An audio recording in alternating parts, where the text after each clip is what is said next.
Hello दोस्तों। Modern history में एक पॉइंट है जो एक गवर्नर, जिसे हम पहले गवर्नर ऑफ बंगाल कहते थे, इसके बाद गवर्नर जनरल ऑफ बंगाल कहने लगे, इसके बाद उसको वाइसराय कहने लगे, इसके बाद उसको स्टेट ऑफ सेक्रेटरी कहने लगे। ये टर्म बहुत यूज होता है, इससे बच्चे बहुत कंफ्यूज होते हैं। तो इसके लिए मैंने कुछ शेड्यूल किया है, वो थोड़ा मैं आप लोगों के बीच शेयर करना चाहता हूँ कि देखो, गवर्नर जनरल एंड वाइसराय के बारे में थोड़ा हम जानेंगे।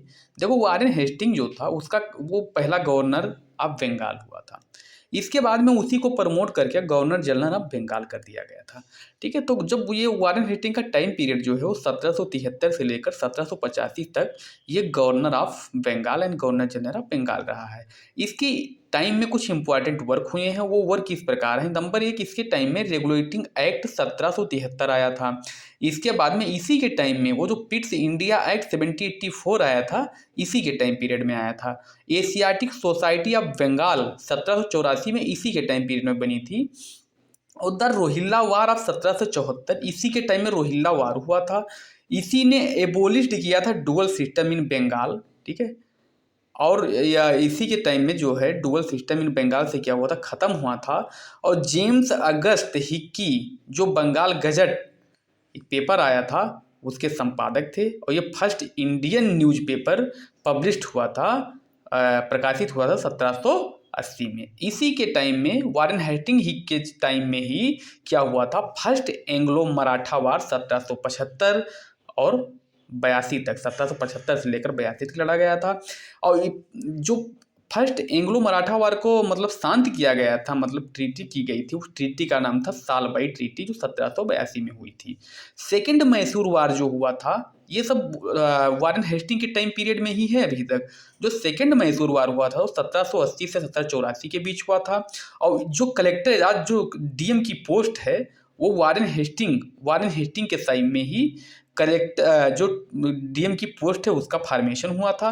और इसी के टाइम में जो दस्तक लगता था ना, इसी के टाइम में दस्तक सिस्टम समाप्त हुआ था।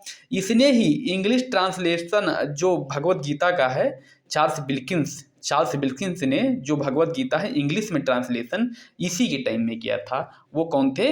वारेन हेस्टिंग थे। और इस वारेन हेस्टिंग के बाद 1786 में आते हैं लॉर्ड कॉर्नवालिस, और ये कब तक रहते हैं? 1793 तक रहते हैं। तो जब लॉर्ड कॉर्नवालिस आते हैं, जो भी गवर्नर जनरल आया बन के, उसने कुछ ना कुछ रिफॉर्म ही किया। मतलब आया तो कुछ ना कुछ चेंज किया और ट्रांसफॉर्मेशन और मॉडर्निटी को रेगुलर अपनाया।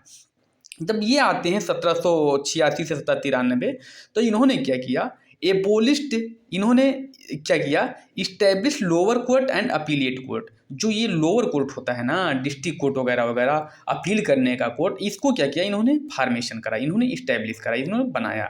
इन्हीं के टाइम में थर्ड मैसूर वार जो हुआ था 1790 और 92 तक, इन्हीं के टाइम में। और मैसूर वार को जो है रंगपट्टनम की ट्रीटी से 1792 में क्या किया गया, इंड किया गया। इन्हीं के टाइम में ही कॉर्नवालिस साहब के टाइम में, ये 1786 से लेकर 1793 तक रहे, इन्हीं के टाइम में कॉर्नवालिस कोड आया जो 1793 में आया था। और इन्होंने ही परमानेंट सेटलमेंट ऑफ बंगाल, जो परमानेंट सेटलमेंट होता है ना, जो बंगाल में इन्होंने किया था 1793 में, इन्होंने ही किया था। इन्होंने ही इंट्रोडक्शन दिया ऑफ सिविल सर्विस इंडिया, इन्होंने ही इंट्रोडक्शन करा सिविल सर्विस इन इंडिया। भारत के अंदर सिविल सर्विस का पितामह इन्हें कहा जाता है। इन्होंने ही कॉर्नवालिस साहब ने ही सनसेट ऑफ ला दिया था। अब आज दो, कल आगे का इसके बाद हम जानेंगे। थैंक यू भाई।